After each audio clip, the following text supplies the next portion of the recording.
เวียดนามประเทศเพื่อนบ้านอาเซียนไม่ไกลจากไทยและเป็นที่จับตามองของนานาชาติถึงความสามารถในการพัฒนาตนเองอย่างไม่หยุดยั้งข้อมูลจากนิตยสารศิลปะวัฒนธรรมหรือศิลปะ mag.com ระบุว่าเวียดนามมีประวัติศาสตร์ความเป็นมาอันยาวนานถึง 4,000 ปีและเปลี่ยนชื่อประเทศไปแล้วถึง 14 ครั้งคลิปนี้อับดุลไททูบจะเล่าให้ฟังถึงการต่อสู้เพื่อปลดแอกตนเองจากประเทศจีนการสถาปนาเป็นรัฐที่ปกครองโดยราชวงศ์ต่างๆเรื่อยมาจนถึงการตกเป็นอาณานิคมของฝรั่งเศสและสงครามกู้ชาติที่แบ่งประเทศออกเป็นฝ่ายเหนือและฝ่ายใต้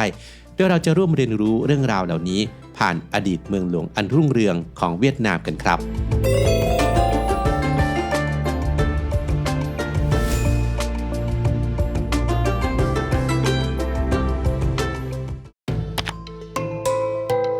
โกลวาเป็นที่ตั้งของเวียดนามที่ในเวลานั้นเรียกว่าอาณาจักรเอ๋อหลากมาตั้งแต่ราว300 ปีก่อนคริสตกาลโดยมีผู้นำคืออานเซียงเวืองเป็นเมืองแรกๆที่มีหลักฐานการตั้งถิ่นฐานของชาวเวียดนามที่ชัดเจนครอบคลุมพื้นที่กว่า500เฮกตาร์หรือ5ตารางกิโลเมตรซึ่งปัจจุบันคือชานเมืองฮานอยเมืองหลวงของประเทศ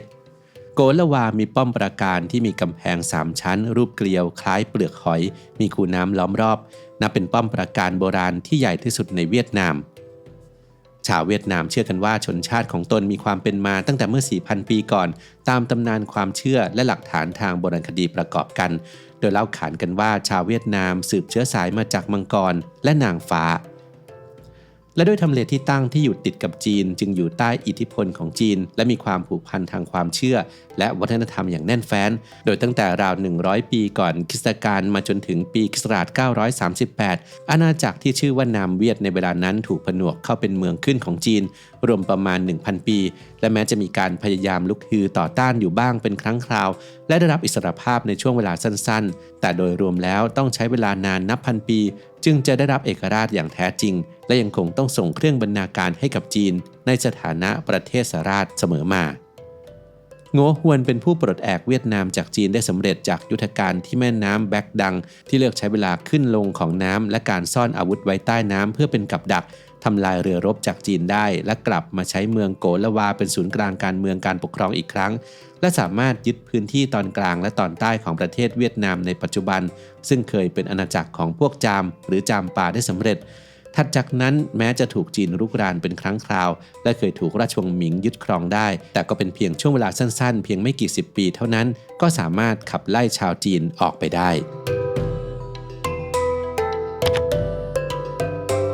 ฮวาลือเป็นเมืองหลวงแห่งแรกของการรวมเมืองต่างๆของเวียดนามให้เป็นรัฐเดียวภายใต้การนำของจักรพรรดิดิงเตียวตั้งชื่อประเทศว่าด่ายโกเวียดที่รวบรวมดินแดนทางตอนเหนือให้เป็นปึกแผ่นเป็นเมืองที่มีทำเลที่ตั้งตามหลักฮวงจุ้ยคือด้านหลังเป็นภูเขาและด้านหน้ามีแม่น้ำไหลผ่านเป็นจุดเริ่มต้นของการวางรากฐานและการสร้างชาติฮวาลือเป็นเมืองหลวงอยู่นาน42ปีในช่วงปีค.ศ. 968 ถึง 1010มีการพัฒนาทางสถาปัตยกรรมและวัฒนธรรมทนุบำรุงศาสนาสร้างวัดและเจดีย์ปัจจุบันฮวาลืออยู่ในจังหวัดนิงบิงจังหวัดที่มีชื่อเสียงในเรื่องแหล่งท่องเที่ยวธรรมชาติที่เงียบสงบและสวยงามเต็มไปด้วยพื้นที่เกษตรกรรมตลอดจนการเที่ยวถ้ำน้ำตกและอุทยานแห่งชาติอย่างจ่างอานแหล่งท่องเที่ยวมรดกทางธรรมชาติที่มีถ้ำหินปูนนับร้อยบนภูเขาหินปูนที่สลับซับซ้อนนักท่องเที่ยวนิยมมาล่องเรือชมวิวจนได้รับฉายาฮาลองบกที่เหมือนกับได้ท่องเที่ยวไปตามเกาะแก่งต่างๆของฮาลองเบย์อ่าวทะเลชื่อดังของประเทศ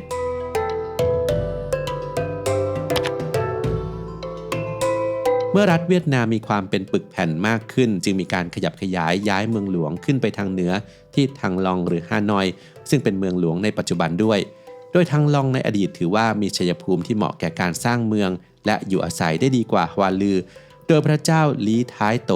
ทรงย้ายเมืองหลวงจากฮวาลือมาที่นี่เพราะมีพื้นที่ราบลุ่มกว้างใหญ่เหมาะแก่การสร้างเมืองมีแม่น้ำใหญ่ไหลผ่านโดยชื่อทังลองนั้นมีความหมายว่ามังกรเหินหลังทรงเห็นนิมิตเป็นมังกรสีทองบินขึ้นจากแม่น้ำในช่วงแรกทังลองเป็นเมืองหลวงมายาวนานกว่า800ปีคือตั้งแต่ปีค.ศ. 1010จนถึง1802ทังลองเป็นศูนย์กลางอำนาจและมีความสำคัญกับประวัติศาสตร์เวียดนามเป็นอย่างมากมีความเจริญทางศิลปะวิทยาการต่างๆสะท้อนผ่านป้อมปราการหลวงตลอดจนพระราชวังที่สร้างจากหินทั้งหมดในช่วงศตวรรษที่ 11-16 นั้นถือเป็นยุคทองแห่งประวัติศาสตร์เวียดนามมีการวางรากฐานประเทศส่งเสริมพุทธศาสนา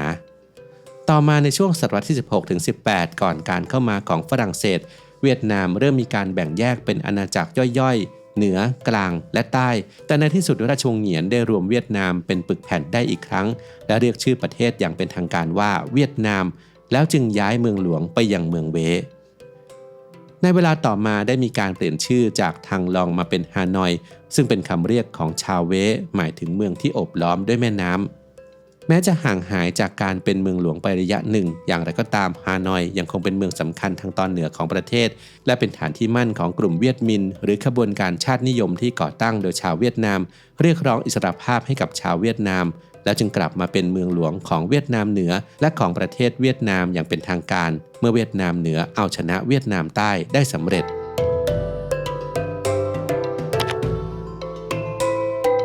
เวเป็นเมืองหลวงแห่งสุดท้ายภายใต้ระบอบสมบูรณาญาสิทธิราชย์ของเวียดนามตั้งอยู่ตอนกลางของประเทศเป็นเมืองหลวงของเวียดนามอยู่นานถึง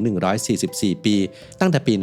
1802 ถึง 1945 การสถาปนาราชวงศ์เหงียนและองค์ปฐมกษัตริย์แห่งเมืองเวนี้มีความเกี่ยวข้องกับประวัติศาสตร์ไทยโดยในรัชสมัยของพระพุทธยอดฟ้าจุฬาโลกมหาราชมีเจ้าชายชาวยวนซึ่งคนไทยเราเรียกกันว่าองค์เชียงสือเป็นรัชทายาทของเจ้าผู้ปกครองแคว้นอันนำทางตอนกลางและตอนใต้ของเวียดนามลี้ภัยจากการลุกฮือของกบฏมาอาศัยอยู่ที่กรุงเทพอยู่ระยะหนึ่งก่อนจะกลับไปกอบกู้บ้านเมืองสถาปนาเป็นจักรพรรดิเกียร์ลองปฐมกษัตริย์แห่งราชวงศ์เหงียนและใช้เมืองเวเป็นเมืองหลวงและเป็นครั้งแรกที่ประเทศเป็นปึกแผ่นตั้งแต่เหนือจรดใต้พร้อมกับใช้คำเรียกชื่อประเทศว่าเวียดนามเป็นครั้งแรกเมืองเวเป็นศูนย์กลางทางการเมืองวัฒนธรรมและศาสนามีสถาปัตยกรรมที่ยังคงร่องรอยแห่งความรุ่งเรืองปรากฏให้เห็นในปัจจุบันทั้งพระราชวังเก่าที่ได้รับการคัดเลือกให้เป็นมรดกโลกจากยูเนสโกมีอาคารถึง140หลังเป็นทั้งที่ประทับขององค์จักรพรรดิและเชื้อพระวงศ์มีวัดและส่วนราชการรวมไว้ด้วยกันนอกจากนี้ยังมีสุสานของจักรพรรดิองค์สำคัญในอดีตที่ได้รับการบูรณะหลังเสียหายและถูกทิ้งร้างในช่วงสงครามโลกครั้งที่2อาทิสุสานของพระเจ้าไคดิงจักรพรรดิองค์ที่12ที่ใช้เวลาก่อสร้างนานกว่า10ปีผสมผสานระหว่างสถาปัตยกรรมตะวันออกและตะวันตกอย่างลงตัวพร้อมด้วยงานศิลปะภายในเวียดนามเริ่มถูกฝรั่งเศสรุกรานและตกเป็นอาณานิคมตั้งแต่ปี 1884 โดยฝรั่งเศสรวมเวียดนามเข้ากับเขมรและลาวเป็นสหพันธ์อินโดจีนในปี 1893 โดยยังคงมีจักรพรรดิเวียดนามร่วมปกครองแต่ราชวงศ์เหงียนล่มสลายลงอย่างเป็นทางการเมื่อญี่ปุ่นเข้ายึดอินโดจีนของฝรั่งเศสได้สำเร็จในช่วงสงครามโลกครั้งที่2ในปี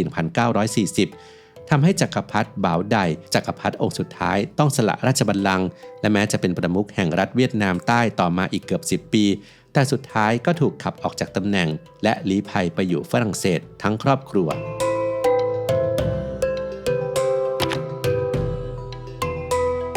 เมืองที่เราเรียกกันว่าโฮจิมินห์ซิตี้ในทุกวันนี้เดิมชื่อไส้ง่อนแต่เปลี่ยนเป็นชื่อโฮจิมินห์ซิตี้ตามชื่อรัฐบุรุษคนสำคัญของประเทศหลังสิ้นสุดสงครามเวียดนามและฝรั่งเศสยังคงใช้ไส้ง่อนเป็นเมืองหลวงของสหพันธรัฐอินโดจีนมาก่อนในช่วงสั้นๆคือปี 1887 ถึง 1901หลังสงครามโลกครั้งที่2สิ้นสุดลงญี่ปุ่นเป็นฝ่ายพ่ายแพ้ฝรั่งเศสภายใต้การสนับสนุนของอังกฤษได้พยายามกลับมามีอำนาจในเวียดนามอีกครั้งแต่ก็ต้องพ่ายแพ้ให้กับฝ่ายเวียดมินห์นำโดยโฮจิมินห์วีรบุรุษและบิดาแห่งชาติของเวียดนามผู้นำการปฏิวัติที่ปลดปล่อยเวียดนามจากฝรั่งเศสและญี่ปุ่นในสงครามเดียนเบียนฟูในปี 1954 เวียดมินห์เป็นฝ่ายมีชัยฝรั่งเศสยอมล่าถอยออกไปจากเวียดนามมีการทำสนธิสัญญาเจนีวาแบ่งเวียดนามเป็น2 ส่วนเนื่องจากชาวเวียดนามมีอุดมการณ์ทางการเมืองที่ขัดแย้งโดยใช้เส้นขนานลัติจูดที่17เป็นเส้นแบ่งเวียดนามเหนือมีศูนย์กลางอยู่ที่ฮานอยและเวียดนามใต้มีศูนย์กลางอยู่ที่ไส้ง่อนในปี 1955 สหรัฐอเมริกาเริ่มเข้ามาสนับสนุนนายโงดินเนียมนายกรัฐมนตรีเวียดนามใต้เกิดเป็นสงครามเวียดนามที่ยืดเยื้อถึง20 ปีสูญเสียทรัพยากรทางทหารไปเป็นจำนวนมากจนในที่สุดปี 1976 เวียดนามเหนืออาศัยกลยุทธ์การรบแบบกองโจรของเวียดกง